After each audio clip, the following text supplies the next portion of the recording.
to the first of many tutorials soon to be available at studio4media.com. My name is Tim Weaver, and I'm going to be taking you through the ins and outs of this program right here, After Effects. And together we're going to be making some pretty cool stuff, starting with this.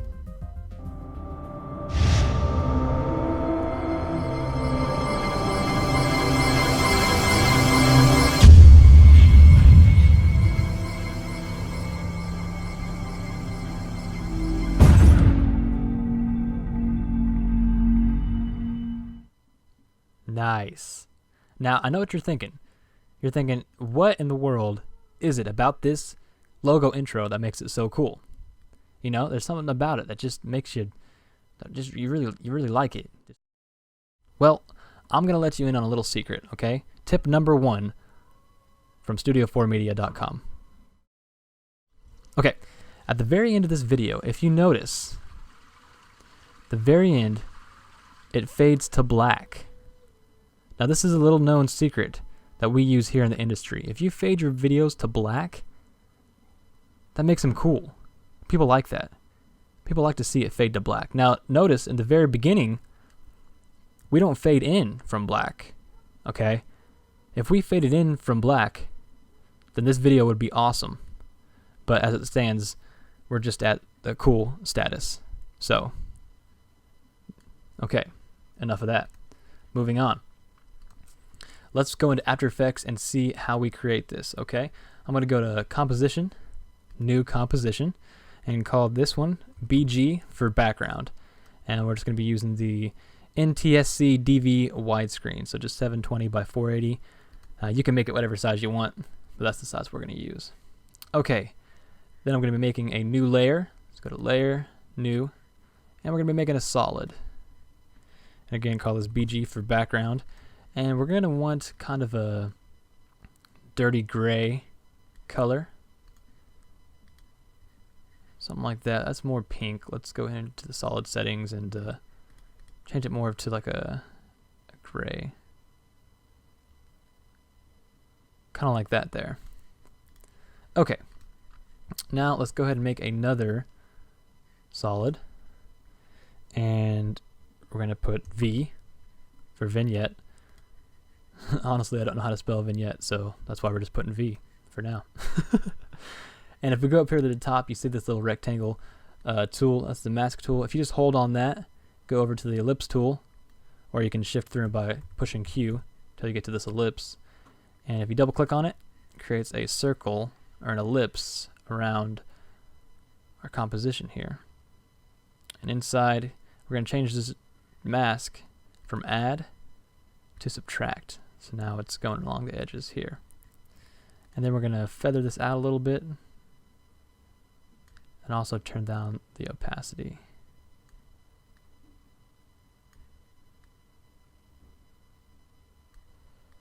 Really feather it out like that. So something like that. So that way it adds a little bit of depth to the scene here. Okay, that looks pretty good. Now let's go ahead and create another new composition, same size, and call this one logo. And here's where you can put any logo you want. You can have an image, you can have text. We're just going to be using text for now. So go over here to the text tool, and we're going to type in Studio 4. All right, and we'll make this color black so we can see it. And scale it up, and we definitely need a different font, so let's go ahead and just use a let's see what Arial Black looks like. Let's just use Helvetica. Bring them a little closer together.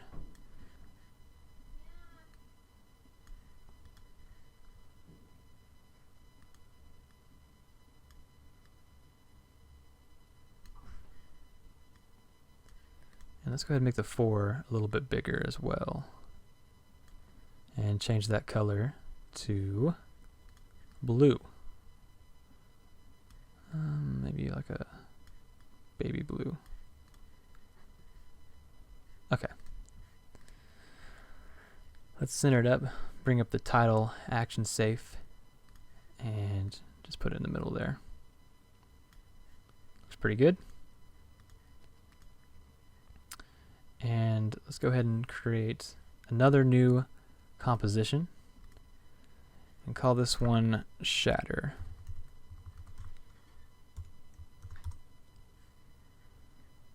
And we're going to be importing our logo to the Shatter. And let's make a new camera, layer, new camera, and just do a 35mm, it's fine. Okay, now let's add the shatter effect to our logo. So with the logo layer selected, go to Effect, Simulation, Shatter. Now don't freak out, our text just disappeared, but as you can see we have this weird looking wireframe wheel, and all of a sudden there's bricks flying if we scroll through. Now if you go up here to the view, right now it's set to wireframe and forces. If we just go up to rendered, you're going to see, boom, there's your text. You can calm down now, but you still see we have this really lame looking, ugly bricks falling apart. And we don't want that.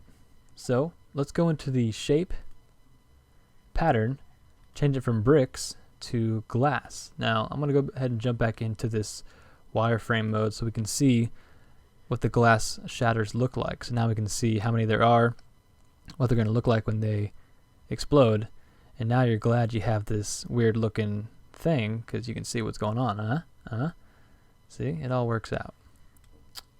But these pieces are a little bit too big. So let's go here to the repetitions and increase that quite a bit, probably like 55 or so. And now we have a whole bunch of little pieces flying out, and that's going to look a lot better. Underneath the physics, let's go ahead and turn the gravity to 0, so that way we have them coming straight out. It's flying straight towards the camera. Makes it look a lot cooler. Let's go back into our rendered mode here and see what that looks like. Okay, so not too bad. And if you notice here, I'm actually running at half resolution, so that's just because when you start doing stuff with this shatter, it starts to get a little slow on your system, but that's why everything looks a little pixelated on here. But okay, let's go ahead and make some more changes. If we scrub through here, you can see we kind of got this oval right here where no pieces are, and I don't really like that, so I'm going to turn the depth up a bit. You don't want to turn it up too much, otherwise you're going to have no effect, but I'm going to turn the depth up to probably about 0.15, and that just kind of gets rid of that bigger hole, because see, if we turn this down, it creates a bigger and bigger hole in there. So but I think 0.15 is going to be good enough. And then right now, if we look here, our animation is about 2 seconds long at most, and we want that to be a little bit longer. So if we go to the strength and turn that down to about 2.8 or so, it's going to take quite a bit longer, more like 4 or 5 seconds to finish that animation. So that's going to look a lot better. Okay, now let's go ahead and add a little animation to it. Let's go to the camera and let's open up its transform properties here. And I'm going to set a keyframe on the point of interest, position, and orientation. I'm going to scrub through to where the animation is about, not all the way over, but somewhat so there's still some shattered pieces.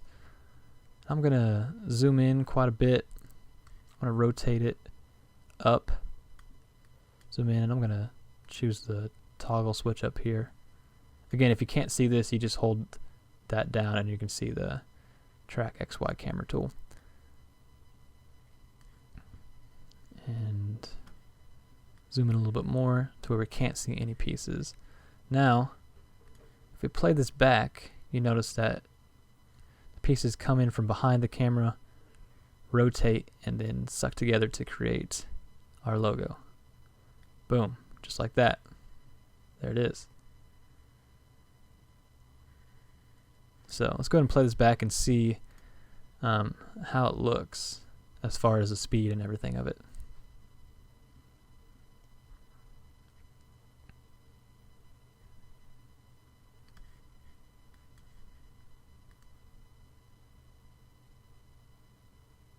Okay, so it looks pretty good. Maybe a little bit slower than what I had on my original example, but still good nonetheless. Now, you're going to notice that we have a pretty serious problem, and that is that this is actually going backwards. Remember, we want the pieces to suck in. We want it to go this way. But we are going to address that issue later. For now, let's go ahead and go back to the project and drag and drop our background comp into here.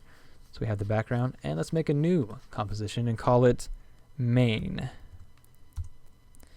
And let's go ahead and import our shatter effect. Now, you can see here we have the shatter effect with the background, and it's looking pretty cool. Everything's coming together real nicely. Sucking together. Now let's go ahead and address that problem I was mentioning earlier about how it's going backwards. There's a pretty simple solution to fix this problem. If you right click on Shatter, go to Time, hit Enable Time Remapping, and we're going to scrub forward a little bit to where we can't see any pieces. Set another keyframe, and now all we're going to do is reverse these two keyframes. So essentially what we're doing is we're reversing the order of time.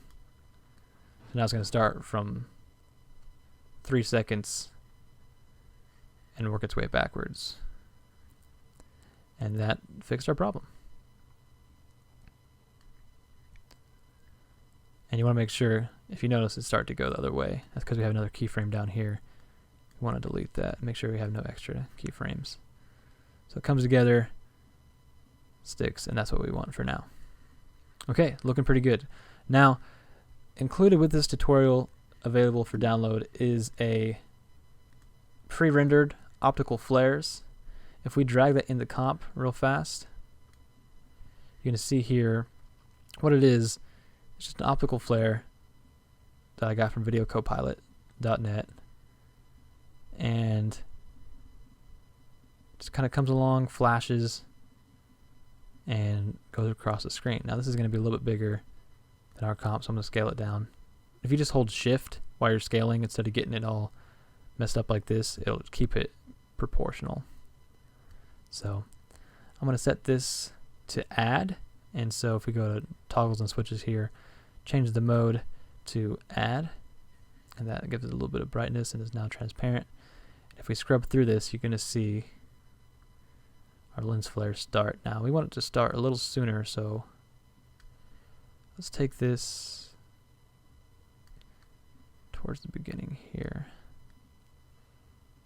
And essentially the goal is to get this flash here to line up when our composition, or when our lettering right there, that flash, is complete.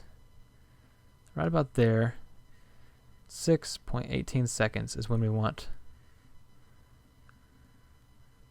our letters to be sucked in all the way. So let's go back to the shatter and go to the effect controls, and we want it to take even longer, so we're going to adjust this strength here and bring it down even more. So now it's going to take about, that's probably a little bit too much. Bring it up to 1.6 or so. Let's see what that looks like. No.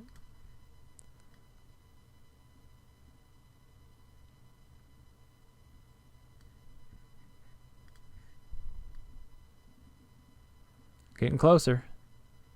Getting closer. Let's stretch out our time remap here. That's another way you can slow down things, if you just stretch out your time remap, so it's going to take longer for this to play. So right at the flash, right there. We want it to be sucked together. It comes in and then flashes. And I'm going to bring this past just a little bit, past the flash. So it's still moving as the flash builds up. And that way it'll look real cool. If you see here, you can see the cracks all inside of it. Okay, so this is coming together. Let's go back to the shatter and pull up the strength a little bit so we don't have any particles in our scene, or any shatter pieces, I should say. Like that. So at the very beginning there's nothing. Comes in right as the flare starts, and then sucks together when it flashes. Now, for those of you that have optical flares and you're wondering what flare I'm using, I'll show you real fast. Let me create a new solid, just a black solid for now. Go to Effect, Video Copilot, Optical Flares. Inside of the options here, I'm just using this underneath the light, this beam effect. And I think I turned up the multi-iris here so you can see it in the streaks. Wherever the streaks are, turn those up quite a bit so you can really see them. And even the sparkle, I think I turned up and made it a little bit longer so you can see the sparkle in those irises. Then all I did was take it and animate it. So it was started out like this here and came up and came across the screen here, and then I'll just turn up the brightness whenever I wanted the flash to happen, and then turn it down even lower whenever it was time to just go across. And I think I added some dirty lens effects too, but just in case you're wondering, if you want to do it by yourself, that's what I used. So back to this, comes up and then flashes. Let's go ahead and add some shadow effects to it, because right now it's looking pretty flat. It doesn't have a lot of depth to it. Let me turn this up to full resolution so we can kind of see it better. What I'm going to do is go back into the shatter,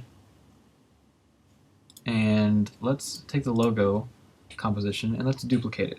Control D, Command D if you're on Mac, or you can just go to Edit, Duplicate, and let's take it and rename it. You hit Enter on the keyboard to rename whatever layer you have selected. Name it Shadow. Hit Enter again.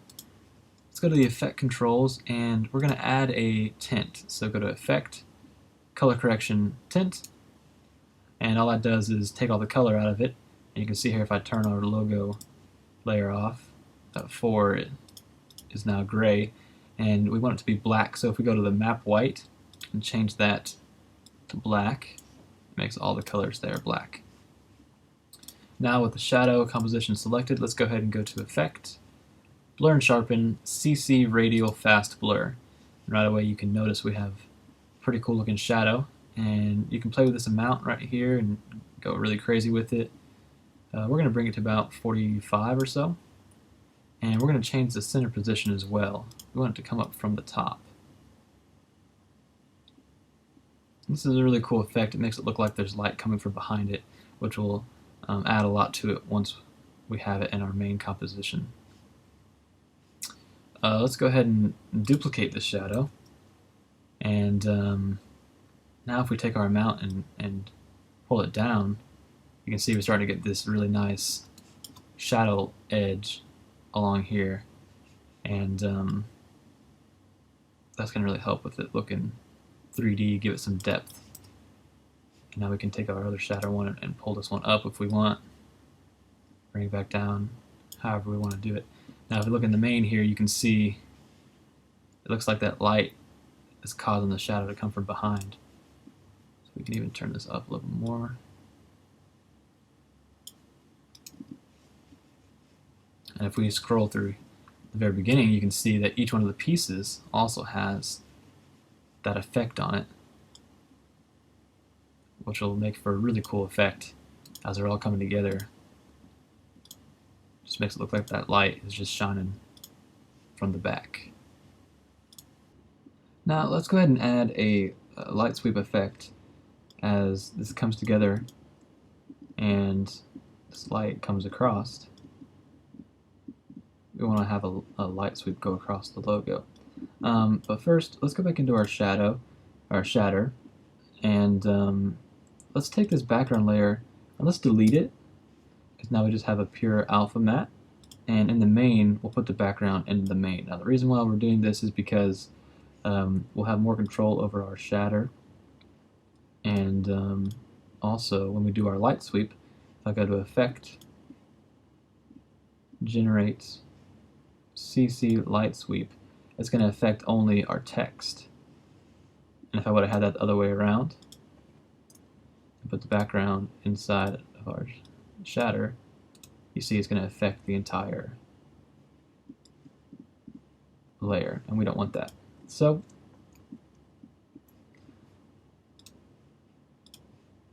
let's take this light sweep, and it's going to be really simple. All we're going to do is right when this light fades down and starts going across, we're going to set a keyframe at the center, and by the time it gets to the end, or however long we want it, just drag this across. Let's take a look.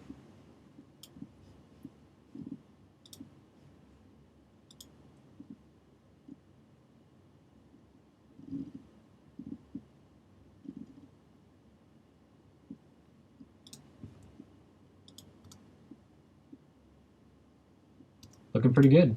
And you can adjust the timing if you'd like, make it go slower or faster, or you can even adjust some of the settings, the width, the intensity, if you really want to get it really bright on there. But this is looking pretty good for what we're doing. Now at the very end, we want the logo to explode, and there's a pretty simple way of doing this without having to mess with the time remapping and all of that. All we do is go to our composition, create new composition. We'll call this explosion end, and we'll just go into our project and drag our logo onto it, and our other logo,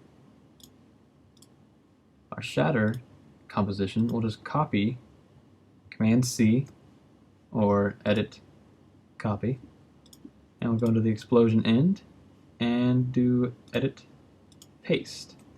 Now we have a shatter effect on this as well. Let's make a couple adjustments to it though. Let's go to the force. Let's bring the depth to 0.10 and pull the strength up to 5. Then let's go to the physics, and we're going to want to turn the mass variance up to 100. That just gives it a little bit more weight, and it's really pushing towards the camera, but it also sticks the pieces together, so there's not as many pieces as you can see. So if we go up to the shape, let's take it from 55 to 100 repetitions, and that's going to make it look a lot better.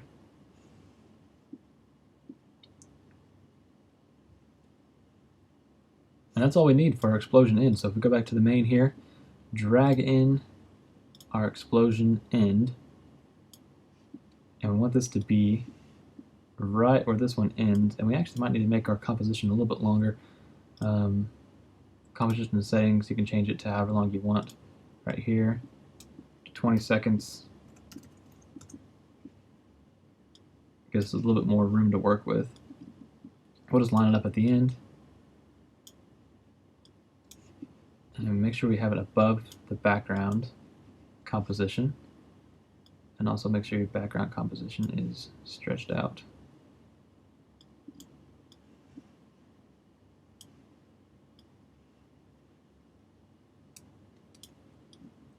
Let's go along here. The light sweep just finishes, and then we have the explosion come. And you notice that all the shadows will cut off, and that's actually the effect I was going for when I first created it. It's really simple. If you want the shadows to be there again, you just do what we did before. but I'm going to go ahead and add another flare to it to make it look even better. So just go to Layer, New, Solid, just call it Flare. Doesn't matter what color it is. Go to Effect, Video Copilot, Optical Flares, Options, and you have a whole bunch of flares to pick from. I think I used the motion graphics.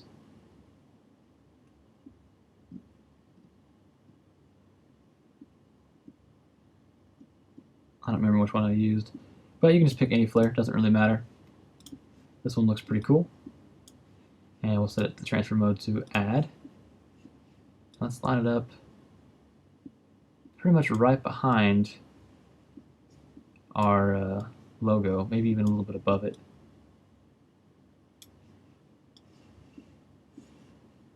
And we'll adjust the brightness.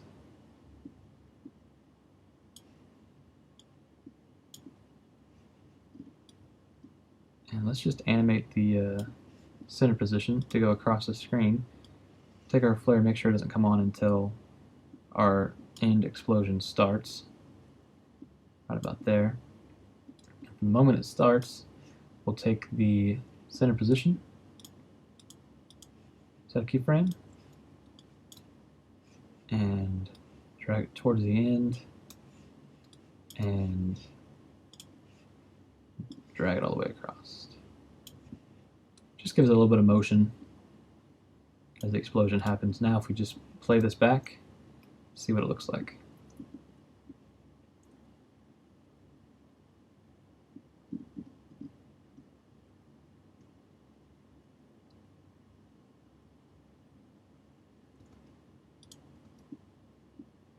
Okay, looks good. You can make your explosion however fast or slow you want. This one looks pretty good how it is. And also, I think in the original example I added a camera shake using Twitch. You can see here, as the explosion happens, the camera starts to shake. If you don't have Twitch from Video Copilot, I highly recommend you get it. I use it in almost everything I do, one way or another. It's a very, very cheap plugin and does a lot. So I recommend getting that. That's basically the effect that we have. That's basically everything. Except for one major component. Let's go to Layer, create a new solid, call this Fade Out. Make sure it's set to black because that's what you need. Comp size, put it at the very bottom. Hit T to pull up the opacity properties. And hit keyframe. Drag it to the end, make another keyframe. Set our first one to 0. And now, actually let's pull it to the top. Now, we have a fade out. And that's what we want. Alright, thanks a lot for watching, guys. Hopefully this tutorial was informative and you learned some things from it. My name is Tim Weaver with Studio 4 Media, and we'll see you next time.